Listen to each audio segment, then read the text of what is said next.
This is ZNS Total Sports.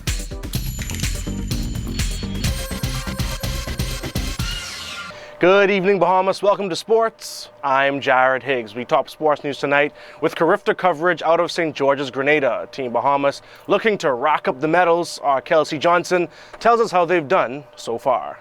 Team Bahamas got off to a relatively slow start at this year's Flow Carifta Track and Field Championships. It was well into the second session before the first medal for the country came. The bronze medal won by Malik Stewart in the discus under-20 boys ended the drought for the country and got the ball rolling. Stewart's best on the day was recorded on the third throw, 52.18 meters. I believe that I could have done quite a bit better. I believe that I was a bit passive with the discus throw, but I guess I have to be happy with the fact that I got a personal best today. The ripple effect of medals being won carried over in the 400 meters, an event the Bahamas is known for. Making sure that the tradition continued was Brittany Fountain. The young lanky runner had her work cut out for her, but she was up for the challenge. Fountain lined up in the middle of the track and made a push for the podium at the 200-meter mark. She came around the curve strong, maintained stride, and pushed toward the finish line.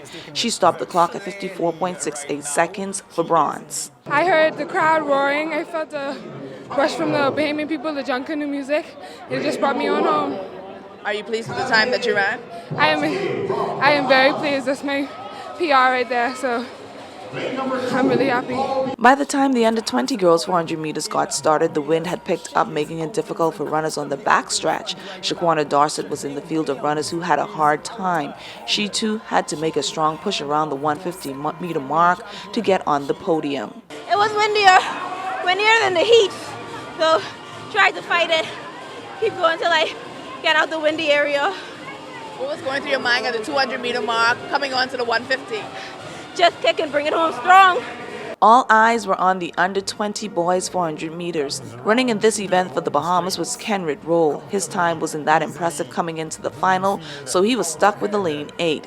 That didn't stop him from blazing around the track. He stopped the clock at 46.88 seconds. That was good enough for the bronze medal. It was pretty difficult running with knowing that fast people were behind me, but I had to do it because that's the lane they give me, so I'm thankful for what I ran today. The 400 meters is referred to as a sprint race now, but it cannot top the speed of those in the 100 meters. That was up next, and the Bahamas was in the mix. Up first was Divine Parker, who blazed down the track and captured the silver medal in the under-18 girls division. Her time, 11.77 seconds. It feels really good. I mean, I put in the work, and it definitely paid off. I would have liked to get the gold, but it's better. It's room enough to work on, so next year definitely will be a gold. Jonathan Smith pushed for a medal in the under-18 boys division, but he had to settle for 6 in 10.83 seconds. The time of 11.75 seconds was enough to put Brianne Bethel on the medal podium. She got the bronze medal in that event. The final event on the track for the night was the under-20 boys 100 meters. Kenyu Penniman and Javan Martin were the two lining up for the Bahamas. They would finish 4th and 5th respectively, both qualifying for the World Junior Meet though. The close of day one saw the Bahamas come out with 6 medals, 2 silver and 4 bronze. The push for more continued today at the Grenada National Athletic Stadium. Reporting from Georgetown, Grenada, I'm Kelsey Johnson, ZNS Total Sports. And staying with Carifta, the swimming team is back home after a second-place finish over there in Martinique. Team Bahamas was unable to pull off the unprecedented third straight title. Despite that, strong showings from Jared Fitzgerald and Aubrey Higgs, as well as record-breaking performances by Isaac Bastian, demonstrate that the Bahamas remains a major regional threat in the sport of swimming. And Buddy Hield and the Oklahoma Sooners are through to the Final Four. This after they beat the Oregon Ducks by a score of 80-68. Hield and company didn't allow a disappointing semifinal exit from the Big 12 tournament to distract them from their main goal, make it to the Final Four, one step away from the NCAA National Championship. Hield had a monstrous 37-point performance, including going 8 for 13 from downtown. According to reports, veteran Lakers guard Kobe Bryant was in attendance again and gave a salute after Buddy knocked down one of his 8 3-pointers. Definitely something to think about with the Mamba set to retire at the end of the season.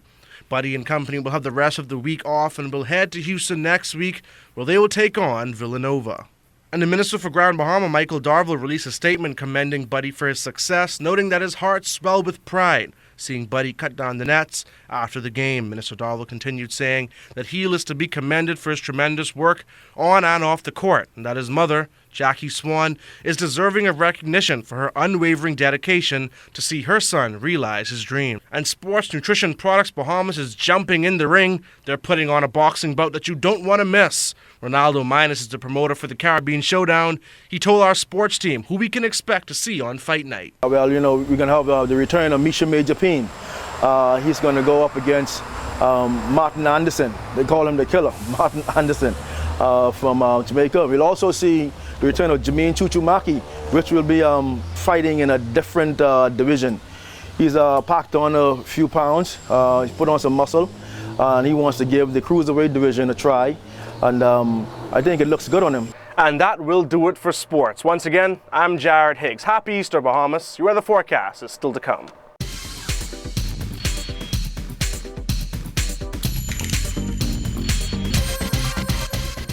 This is ZNS.